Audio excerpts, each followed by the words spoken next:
I'm really struggling. The past few days have been really difficult. I talked about this in like another video I posted 2 days ago about how like I got some like information on my ex that like he may or may not have been like trying to find my socials even though I blocked him on everything, and that he was like looking at old pictures of us, like physical photos that were like laid out on his bedroom floor, looking at them. And I don't have his phone number blocked. So I'm just like, why? I've just been constantly thinking like, why is he trying to find out information about me? And like, why is he looking at old pictures of us and stuff? Like, what is the point of that? Like, he could literally text me or call me whenever he wants and like ask me how I'm doing instead of like trying to find me on social media and stuff. So I'm just like, I can't stop thinking about like what is going through his mind right now. Also, I said this in the other video, I'll say it again here too. I do want him to reach out to me just so I can like not reply, like hold my boundary firm. Like, I know that's like so horrible, but like, I just want to know that like he knows that he messed up, like, because this guy's ego is so huge and like my ego is pretty big too. That's probably why I'm having such a hard time with this, is because like I just like can't like get over the fact that like I got played so hard and like got made to look like a fool, which I literally told him like, I don't want to look like an idiot, please don't make me look like an idiot. And then he made me look like an idiot and gaslit me the whole time. Like, I knew that I could not trust him, and he was constantly telling me like, this isn't gonna work if you don't trust me, like I can't keep doing this with you, like things are gonna end, like we're gonna, like I'm not gonna be able to do this if you can't trust me. But you were talking to other girls behind my back the whole time. Why would I trust you? I was right. I'm always right. Ugh.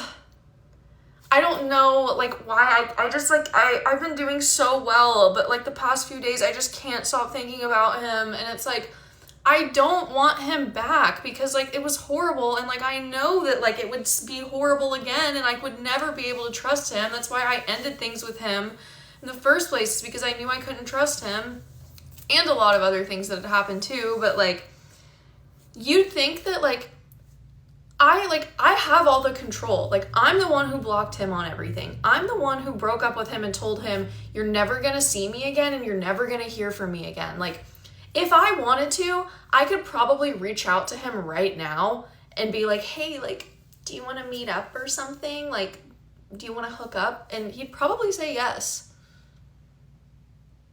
But that doesn't make me feel any better because, one, I'm not going to do that. Two, like, I don't want him anymore. Like, I just want like acknowledgement that he messed up and he hurt me. I just want him to admit that. Like, even though I know that that's what happened, I want him to know that's what happened too. Do you know what I mean? Like, ugh. But it doesn't matter. It literally doesn't even matter. Like, none of this matters. Like, none of this matters because like it doesn't matter. It literally doesn't matter.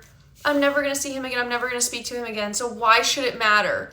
I don't know, but it matters to me. Like, I want to feel like validated that like I got hurt and that it was your fault. Like, even though like it was my fault, I ignored a lot of red flags and I did not trust my gut. I betrayed my own intuition. Like, that's why I got hurt. But like, I just don't.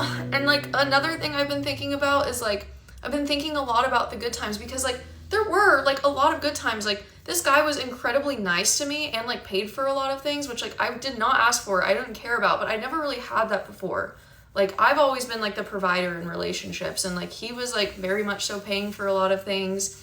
And like he would open doors for me. Like even if I was driving, he'd open my door. If he was driving, he'd open my door. Like he would open doors for me and like all of that, which like was like, I don't know. He came across as like a very charming, respectable man who like respects women and like is chivalrous, but it was all fake because why would he be talking to other girls behind my back then? Oh, he's so nice to me and tells me he loves me so much and that I'm the love of his life and that he wants to marry me and have children with me. But he's talking to other girls behind my back?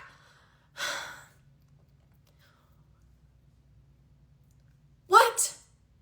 What? Like, and then he's the one who's like, oh, this is all just like getting too much for me. Like, I just don't think I was ready for a relationship. Like, then why? We were friends, by the way.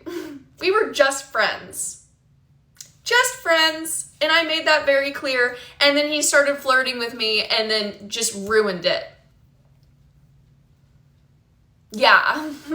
We were just friends. My life was fine. Everything was okay. And then he did that. And then he, like 2 days into us like talking, like as a dating kind of talking, is like, we should go to San Diego together. He's like planning all these trips with me and stuff. He's like, you should come back home to Cincinnati with me and like meet my family, and like telling me he wants to marry me and like what our future would look like. He's the one who said all these things, not me. He said, I love you first. He asked me to be his girlfriend. But things are getting too serious for him. Then why would you say all of these things? Setting me up for failure. Setting me up to look like a fool. Why? Why? I don't understand. I mean, I do understand. He's 25 and he's dumb. Like, he's not dumb, but he's just like, when I think of him, I imagine like a little dumb 25-year-old boy that like is a boy. He thinks he's a grown man, but he's not. He's not. He has some very like strange thought distortions for sure. But it's like, oh, I know that he's just an immature 25-year-old boy, literally a boy who like can't even wrap his head around the idea of being committed to somebody and like actually being a good partner. He's very misogynistic, like, oh. I thought that I was moving past this, but like, it's only been a month. It's only been like a month. I thought I was doing better, and like literally like as I told myself I think I'm doing better, I thought to myself like, but remember, healing is not linear, so even though you're doing really good right now, something might happen. You might start thinking about him more. You might crash again. Like, it's happening. It's happening. I just don't want to think about it anymore. I don't want to think about him anymore. I don't want to be thinking about it anymore at all. I just want to get on with my life. Like, oh my God, I just want it out of my head. I just can't get over it because I'm like, I don't miss him. I don't miss him. And the weird relationship that we had, like, oh, was just, it made me so depressed and so anxious because like, I just couldn't trust him, and I wanted to, and I wanted it to work so bad, but I knew it wasn't going to, and that's why I was depressed and anxious all the time. Oh, I just want this out of my head, and I just don't understand how people can just like be so fake. Be so fake. And it's always the boys who are like, oh, I'm so real. Like, I'm so real. I'm so hard. I'm a real man. Like, I'm real as hell. Like, but you're fake. You're a two-faced bitch. Ugh! Okay. It's fine. It's fine. It's fine. Yeah, it's fine.